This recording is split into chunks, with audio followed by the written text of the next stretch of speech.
चलिए बच्चों, तो अभी तक हम लोग देख चुके हैं बजट क्या होता है, ठीक है, प्रीवियस लेक्चर्स में। और साथ ही साथ हम लोग ये देख चुके हैं कि बजट बनाने के पीछे गवर्नमेंट का ऑब्जेक्टिव क्या होता है और बजट के थ्रू आप क्या क्या कर सकते हो, ये हम लोग देख चुके हैं। अब बेटा बजट के कंपोनेंट क्या होते हैं इसके बारे में डिस्कस किया जाए। मैं लास्ट लेक्चर में एक कंपोनेंट के बारे में डिस्कस कर चुका हूं, लेकिन उसको हम वापस पढ़ेंगे, कोई टेंशन की बात नहीं है, सब लोग दोबारा समझ लेना। That component is budgeted receipts. Budget में एक एस्पेक्ट तो होता है बेटा रिसीट का, और दूसरा कौन सा होता है? कैपिटल। Budgeted payments. बेटा एक तो होती है रिसीट्स और एक होते हैं पेमेंट्स। मैंने क्या बोला था आपको? फ्यूचर में होने वाली रिसीट और फ्यूचर में होने वाले पेमेंट, वही तो हम कंसिडर करते हैं बजट में। बजट में आप यही तो करते हो, budgeted receipts and budgeted payments. अब बेटा यहां पे भी मैंने आपको बताया था कि रिसीट भी दो तरह की होती है और पेमेंट्स भी दो तरह के होते हैं। या फिर मैं ओवरऑल बात करूं, रिसीट या पेमेंट दोनों को ही तुम ले लो, तो हम टू कैटेगरीज में यहाँ पे डिस्ट्रीब्यूट करते हैं फ्यूचरिस्टिक आइटम्स को, चाहे वो रिसीट हो चाहे वो पेमेंट हो। और वो दो कैटेगरीज कौन सी होती हैं? First category is capital nature and second category is revenue nature. और मैंने जब लास्ट लेक्चर लिया था तो बेटा डिटेल में आप लोगों को समझाया था कि यही सेम चीज आपने अकाउंटेंसी में भी पढ़ी होगी और यही सेम चीज आप यहां भी पढ़ रहे हो, कैपिटल और रेवेन्यू। लेकिन दोनों में रिलेट कैसे करें, लिंक कैसे करें और डिफरेंस कैसे करें, वो भी मैंने आपको बताया था, लेक्चर में डालूंगा, आज पता लग जाएगा। लेकिन फिर भी अगर मैं ब्रीफली बोलूं तो बेटा ये जो दो चीजें होती है, एक तो होता है कैपिटल नेचर और एक होता है रेवेन्यू नेचर। किसी को याद है इसके लिए शॉर्ट ट्रिक बताई थी मैंने अकाउंटेंसी के लिए? शॉर्ट ट्रिक क्या बताई थी, मालूम है किसी को? अगर किसी आइटम सर को तुम्हें कैपिटल पहचानो। आते हैं और रिसीट में और जो दूसरे अपना अफेक्ट करते हैं एसेट्स और लायबिलिटीज को। अच्छा, ओके। मैंने सीधा फंडा तुम्हें यह बताया था कि ऐसे ट्रांजैक्शन या ऐसी टर्म्स जिनका रिलेशन किससे है, ट्रेडिंग या पीएनडल से, और तुम्हें पता है ट्रेडिंग पीएनडल में क्या क्या आता है, तो वो तो रेवेन्यू नेचर का होता है। और ऐसा आइटम जिसका रिलेशन किससे है, बैलेंस शीट से, वो कैपिटल नेचर का होता है। या फिर अगर मैं बोलूं, अब थोड़ा लैंग्वेज में बोल देते हैं, कि ऐसा आइटम जिसका डायरेक्ट इंपैक्ट किस पे पड़ता है, एसेट्स या लाइबिलिटीज पे, उसको कैपिटल नेचर का हम आइटम बोलते हैं। ओके। और जिसका एसेट या लाइबिलिटी पे कोई इंपैक्ट ना हो, उसको हम रेवेन्यू नेचर का बोलते हैं। ओके, ये बात ध्यान रखना। जैसे परचेज ऑफ मटेरियल। अब परचेज ऑफ मटेरियल की अगर हम बात करते हैं तो परचेज कहाँ पे आता है भाई? ट्रेडिंग में आता है। तुम डायरेक्टली बोल दोगे कि सर ये कैसा आइटम है, ये रेवेन्यू नेचर का आइटम है। लेकिन क्या इससे एसेट या लाइबिलिटीज पे इंपैक्ट पड़ रहा है? तुम बोलोगे सर ये तो गलत बात है, पड़ तो रहा है, क्योंकि जब हम परचेज करते हैं हाँ तो क्या सर। होता है, कैश क्या होता है, जाता है। ये तो सर बात आपने गलत बोल दी। बेटा बात गलत नहीं बोली, ये ऑपरेटिंग एक्टिविटीज होती हैं जो ट्रेडिंग एंड पीएनडल में आप लिखते हो, वो रैकरिंग नेचर का होता है, बार बार होने वाली चीजें होती है। तो जब आप बार बार परचेज करते हो ना, तो उसको आप अपने पास रखने के लिए परचेज नहीं करते हो, आप उसके रिजल्ट में बार बार सेल भी करते हो, तो कैश आपके पास जाता है तो आता भी है। तो अल्टीमेटली हम ये कहते हैं कि इसका एसेट या लाइबिलिटी पे इफेक्ट नहीं पड़ता है ना। इकोनॉमिक्स में हम ऐसा बोलेंगे, क्योंकि आप देखोगे तो इन शॉर्ट टर्म आप उसको क्या करने वाले हो, आइटम को वापस सेल करने वाले हो।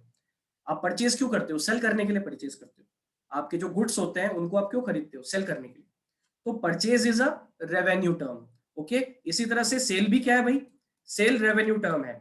अब तुम बोलोगे सर सेल रेवेन्यू क्यों है? क्योंकि सेल में तो हमारे पास कैश आता है, और कैश आता है तो क्या हो जाता है, एसेट बढ़ जाती है, और उधर से गुड्स जा रहा है तो एक एसेट कम भी हो जाती है। लेकिन बेटा याद रखना, ये वो आइटम्स होते हैं जो रेगुलरली हो रहे हैं, सेल हो रहा है तो परचेज भी होगी। और अगर आप बैलेंस शीट पे इसका इफेक्ट देखोगे, जरा मेरे को बताओ, इतना तो तुम लोगों ने 11th क्लास में पढ़ा होगा और इतना तुम लोग जानते होंगे, मुझे ये बताओ, अकाउंटिंग इक्वेशंस हमने पढ़ी है, परचेज जब हम करते हैं तो एसेट और लाइबिलिटी पे जो इंपैक्ट होता है वो कैसा होता है, इक्वल होता है या नहीं होता? बताओ, होता है या सर नहीं? यस इक्वल सर, होता है। Yes sir. जैसे 10,000 का मैंने गुड्स परचेज किया, तो बेटा इससे क्या हुआ, स्टॉक बढ़ गया एक तो 10,000 का आपका। ओके। लेकिन आपका कैश कम हो गया उधर से, तो देखो अल्टीमेटली इफेक्ट क्या हो गया इसका, zero, equals to zero. Liability पे कोई इफेक्ट ही नहीं पड़ा, तो बैलेंस शीट पे कहां पड़ रहा है इंपैक्ट? ओके। तो ये याद रखना ऐसे आइटम्स जिनका रिलेशन या जिनका इंपैक्ट डायरेक्टली किस पे पड़ता है, एसेट्स या लाइबिलिटीज पे।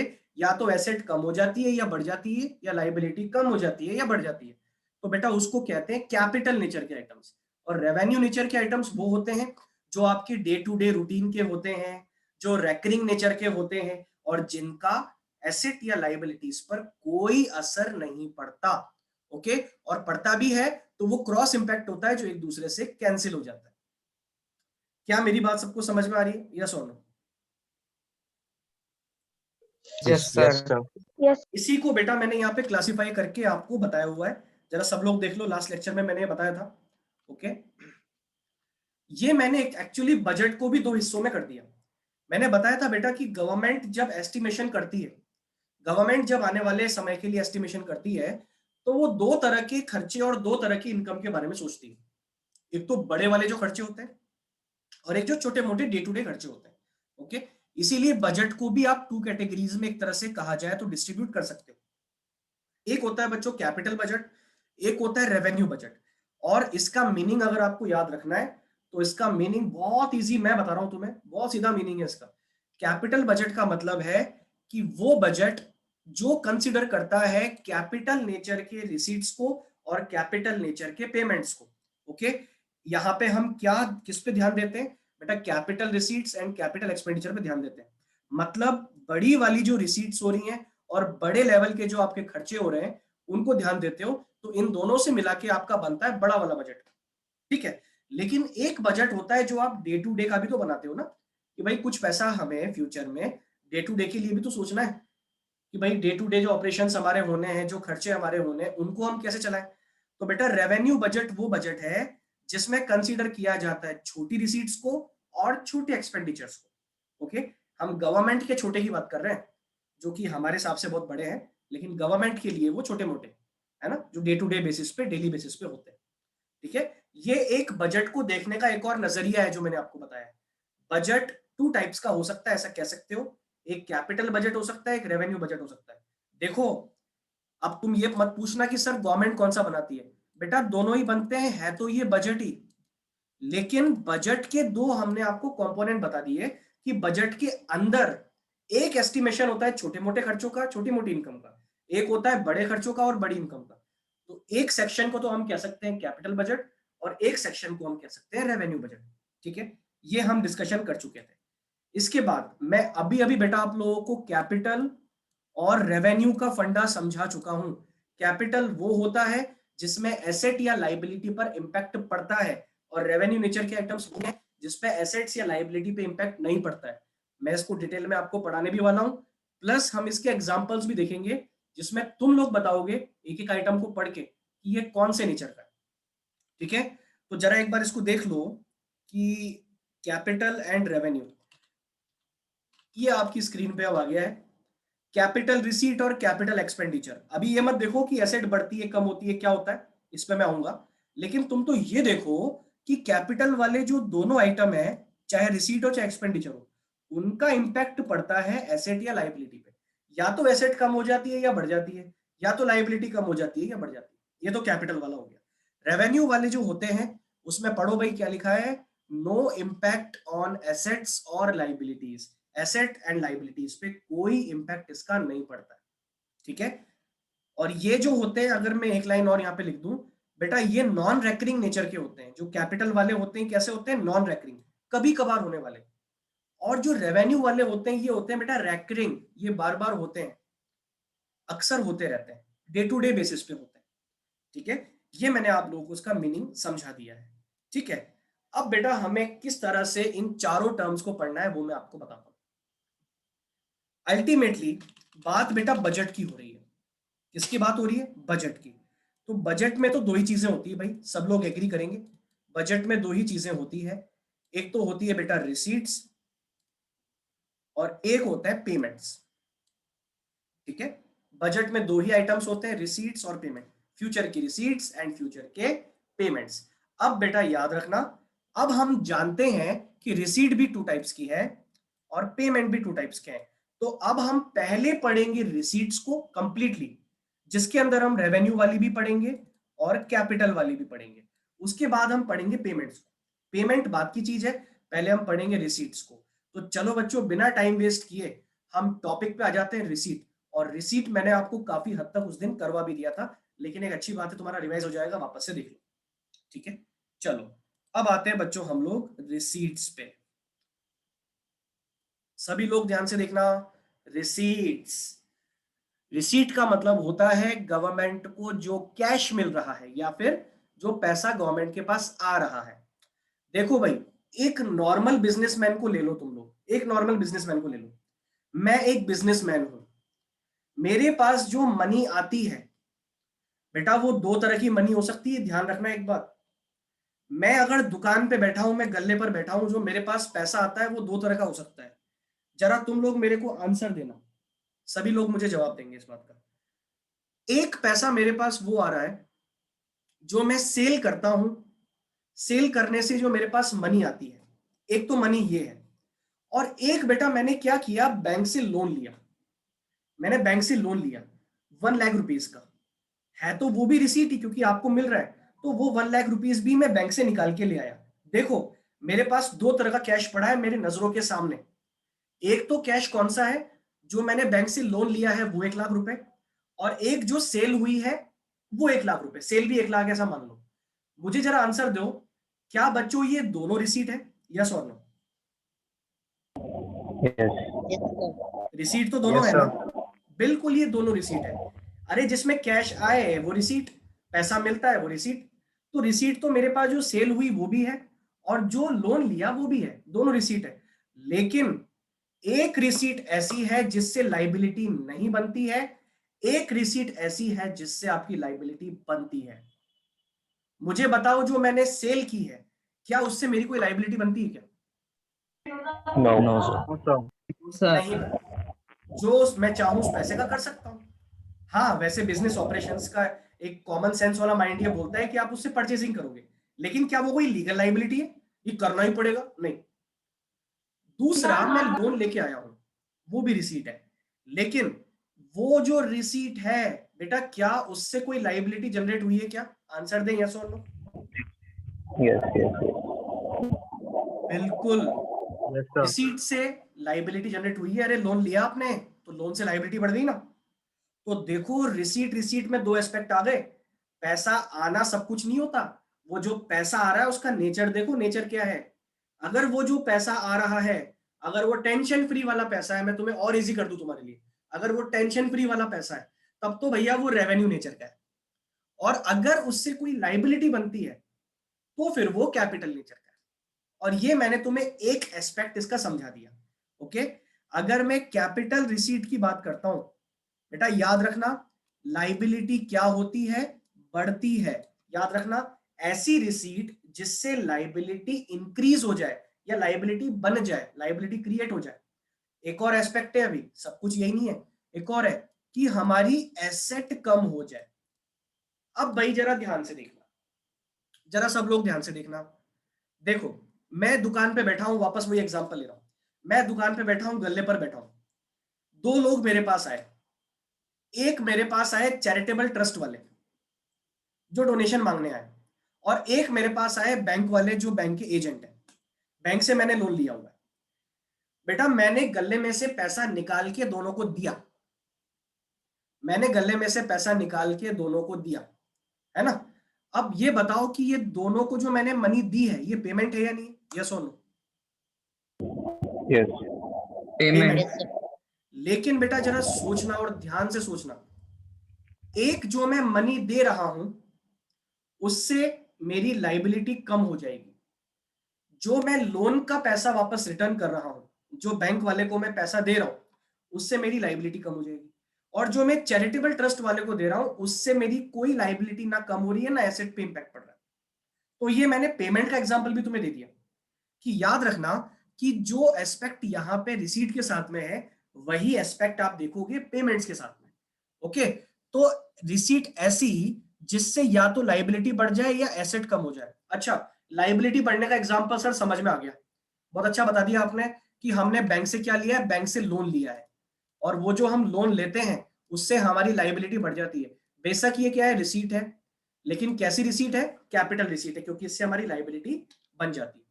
लेकिन बेटा जरा सोच के बताओ, जरा सोचना, जैसे आप बैंक से लोन ले रहे हो उसी तरह से अगर आपने किसी को लोन दिया हुआ है, अगर मान लो कि मैंने भुवन को लोन दिया हुआ है और मैं उससे रिकवरी करता हूं, मैं उससे मनी वापस लेता हूं, क्या ये मेरी रिसीट है? पहले तो आंसर दो, यस और no. Yes sir. Yes sir. बिल्कुल ये मेरी रिसीट है, कैश आ रहा है। लेकिन जब तक भुवन ने मुझे पैसा नहीं दिया था बेटा, तब तक वो मेरा डेटर था और वो मेरी एक एसेट थी। लेकिन जैसे ही भुवन ने मेरे को मनी दी, जैसे भुवन ने मेरे को पैसा दिया, मेरी एसेट कम हो गई, मेरा डेटर कम हो गया। यस और नो, हुआ या नहीं हुआ? मेरी एसेट थी भाई, जब तक इसने पैसा नहीं दिया था ये मेरी एसेट थी। ओके, और जैसे इसने मनी मुझे दी वैसे मेरी एसेट कम हो गई। तो याद रखना बच्चों, कैपिटल रिसीट के दो एस्पेक्ट कौन से हैं? सभी लोग फटाफट याद भी कर लो, समझ भी लो, रट्टा भी लगा लो, सब कुछ कर लो। लाइबिलिटी इंक्रीज और एसेट डिक्रीज। याद रखना, इससे उल्टा पेमेंट्स में होता है ना? लेकिन अभी रिसीट की बात कर रहे हैं इसलिए याद रखो, लाइबिलिटी इंक्रीज और एसेट्स डिक्रीज, ये याद रखना सब लोग। ओके, ये होती है भाई कैपिटल रिसीट। पढ़ के देखो, इट आइदर क्रिएट लाइबिलिटी और reduce assets of the government. और यहाँ पे बच्चों हम बात कर रहे हैं गवर्नमेंट की, एग्जांपल हमने बिजनेसमैन का लिया था। गवर्नमेंट के पास भी वो मनी आती है जिससे गवर्नमेंट की लाइबिलिटी जनरेट होती है। ओके, और गवर्नमेंट के पास ऐसी मनी आती है जिससे कोई लाइबिलिटी जनरेट नहीं होती है, जिसको रेवेन्यू बोलते हैं। दोनों के बारे में हम पढ़ रहे हैं, है ना? तो जरा इसके एग्जाम्पल देखो, और ये फिक्स है, इनके अलावा कुछ भी नहीं है। जरा सब लोग हैंड टू हैंड इसको लर्न कर लेंगे, हाथों हाथ लर्न करना है। मैंने लास्ट टाइम भी लर्न करवाया था, अभी एक बार फिर कर लो। सबसे पहली जो कैपिटल रिसीट है गवर्नमेंट की, वो है बच्चों बोरोइंग्स। और बोरोइंग्स का मतलब होता है आसान भाषा में लोन टेकन। आपने लोन ले लिया, गवर्नमेंट ने लोन ले लिया। और मुझे बताओ, लोन जब हम लेते हैं, जैसे उस बिजनेसमैन ने जब लोन लिया था तो वो रिसीट थी, बिल्कुल रिसीट थी। लेकिन कैसी रिसीट थी? कैपिटल। क्यों? क्योंकि उससे क्या जनरेट हो रही थी? लाइबिलिटी जनरेट हो रही थी, लाइबिलिटी इंक्रीज हो रही थी। ओके, तो borrowings is a example of capital receipt. Okay, और बोरोइंग आप कहां कहां से कर सकते हो ये भी मैंने बताया था। भाई अगर सरकार को पैसे की जरूरत पड़ रही, जरा सोचो, अगर गवर्नमेंट को मनी की रिक्वायरमेंट है तो गवर्नमेंट कहां कहां से उधार ले सकती है? सबसे पहला नाम हमारे मन में आता है सर, आरबीआई। आरबीआई। आरबीआई से गवर्नमेंट लोन लेती है, डेफिनेटली आरबीआई से ले सकती है। दूसरा, वर्ल्ड नेशनल बैंक, जो अपना वर्ल्ड बैंक होता है या आईएमएफ होता है, ऐसी जो संस्थाएं होती है जो इंटरनेशनल लेवल पे लोन देती है, उनसे भी सरकार लोन ले सकती है। किसी दूसरी कंट्री से भी चाहे तो गवर्नमेंट, इंटरनेशनल गवर्नमेंट से क्या ले सकती है? लोन ले सकती है। और एक चीज सब लोग भूल गए तुम लोग, वो है बच्चों open market operations. Open market से भी गवर्नमेंट क्या ले सकती है? लोन। मैंने बताया था ना, आरबीआई क्या होता है? सेंट्रल गवर्नमेंट का एजेंट। और सेंट्रल गवर्नमेंट के लिए वो क्या सेल करता है? सिक्योरिटीज, जिसमें दो सिक्योरिटीज आती हैं, treasury bills and approved securities, याद होगा तुम्हें। और गवर्नमेंट इन चीजों को बेच करके पैसा इकट्ठा करती है, लोगों को बदले में इंटरेस्ट दे देती है। लेकिन देखा जाए तो उधार है ये, क्योंकि गवर्नमेंट ने जो ट्रेजरी बिल सेल किए हैं उनका पैसा गवर्नमेंट को 1 साल के बाद लौटाना है। ठीक है, तो ओपन मार्केट भी एक उधार की जगह होती है, याद रखना। तो मैंने तुम्हें 4 जगह बता दी उधार लेने की। बताओ भाई, गवर्नमेंट कहां कहां से उधार ले सकती है? आंसर दो फटाफट। नंबर 1 आरबीआई, यस और नो? International government. ठीक है। Yes, sir. दूसरा, इंटरनेशनल गवर्नमेंट, जो दूसरी गवर्नमेंट है, फॉरेन गवर्नमेंट बोलेंगे यहाँ पे, वर्ड प्रॉपर अच्छा रहेगा, फॉरेन गवर्नमेंट्स। ओके, तीसरा फॉरेन फाइनेंशियल इंस्टीट्यूशंस, जिसमें आईएमएफ या वर्ल्ड बैंक आ गया, जो इंटरनेशनल लेवल पे लोन देने का काम करते हैं। और एक ओपन मार्केट। ये 4 जगह से गवर्नमेंट चाहे तो लोन ले सकती है। और लोन कहीं से भी लो भाई, लोन तो लोन होता है। और जब गवर्नमेंट लोन लेती है तो वो एक कैपिटल रिसीट है। लोन का एक पहलू ये है कि आपके पास पैसा आता है, लेकिन क्या उस पैसे के आने से आप खुश होते हो, पार्टी करते हो क्या? नहीं, उस पैसे के आने से आपके ऊपर जिम्मेदारी बनती है। ऐसे उधार जब आप लेते हो, बोरोइंग्स जब आप करोगे, तो आप पे लाइबिलिटी क्रिएट होती है।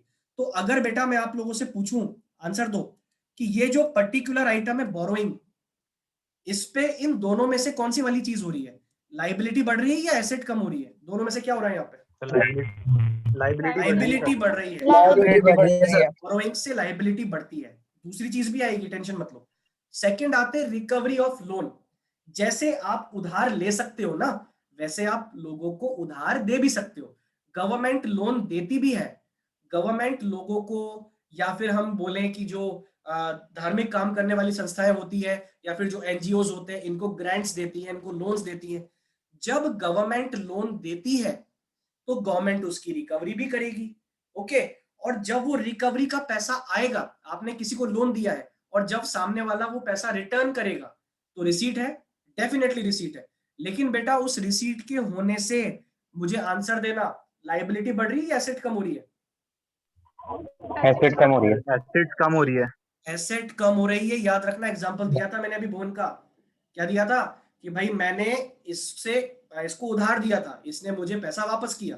ओके, जब तक उधार था तब तक मैंने अपनी बुक्स में इसको दिखाया हुआ था एज डेटर कि ये मुझे पैसा देगा देगा देगा, मेरी एसेट है ये। लेकिन जैसे इसने पैसा दिया, मैंने क्या कर दिया, इसको फटाफट से क्रेडिट कर दिया और डेटर्स को कैंसिल कर दिया। मतलब मेरी एसेट क्या हो गई? कम हो गई, मेरे डेटर्स कम हो गए। ओके, तो यही फंडा यहाँ पे भी है, रिकवरी ऑफ लोन। बेटा इसमें एसेट कम हो रही है, ठीक है, पहले वाले में लायबिलिटी बढ़ रही थी। तीसरा आता है अदर रिसीट्स। क्या किसी को याद है कि इसके अंदर भी दो पॉइंट थे, वो कौन से थे? सर डिसइन्वेस्टमेंट और वो स्मॉल सेविंग शायद तक। बेटा एक तो था इसके अंदर, अगर तुम्हें याद नहीं तो बता दूं मैं, डिसइन्वेस्टमेंट, बिल्कुल करेक्ट। एक तो डिसइन्वेस्टमेंट था और एक था स्मॉल सेविंग्स। डिसइन्वेस्टमेंट और स्मॉल सेविंग। ओके, और डिसइन्वेस्टमेंट क्या होता है? चलो हम आ ही गए तो लगे हाथ इसको देख ही लेते हैं। पहले फटाफट से बच्चों इसको देख लो, मैं अब इसको फाइनल समझूंगा, मैं दोबारा इस पे नहीं आऊंगा। देखना है तो लेक्चर देख लेना, ठीक है। अगर मैं बात करता हूं बच्चों कैपिटल रिसीट की, तो कैपिटल रिसीट वो रिसीट होती है जिससे या तो लाइबिलिटी क्या हो जाती है, लाइबिलिटी बढ़ जाती है, या एसेट कम हो जाती है। याद रखना, ओके, और यही इसकी डेफिनेशन है। और एक और चीज जो मैंने बताई थी, याद रखना, क्या बच्चों ये रिसीट बार बार होती है क्या? नहीं, ये नॉन रेकरिंग है, ये नॉन रूटीन है, ये अक्सर नहीं होती है, कभी कभार होती है। ओके, और ये मैंने लाइन में लिखा भी हुआ है, they are non recurring and non routine in nature, ठीक है। और कंडीशन क्या है? किसी भी रिसीट को कैपिटल रिसीट होने के लिए इन दोनों में से एक कंडीशन पूरी करनी होगी। दोनों में से एक, दोनों नहीं, दोनों में से एक। पहली, या तो लायबिलिटी बढ़ जाएगी या फिर एसेट कम हो जाएगी। अब मैं 5-6 बार इस चीज को भूल चुका हूं, मेरे ख्याल सबको लर्न हो गया होगा। इसके 3 कंपोनेंट्स हैं, बोरोइंग, रिकवरी ऑफ लोन और अदर रिसीट। इसको भी हमने देख लिया था, एक बार फटाफट देख लो। बोरोइंग का मतलब क्या है? बोरोइंग का मतलब है कि गवर्नमेंट जब उधार लेती है, जब गवर्नमेंट लोन लेती है तो वो कैपिटल रिसीट होता है। लेकिन गवर्नमेंट लोन कहां से लेती है ये भी पता होना चाहिए हमें। ओपन मार्केट, इसको पब्लिक कहते हैं, पब्लिक से लोन लेती है।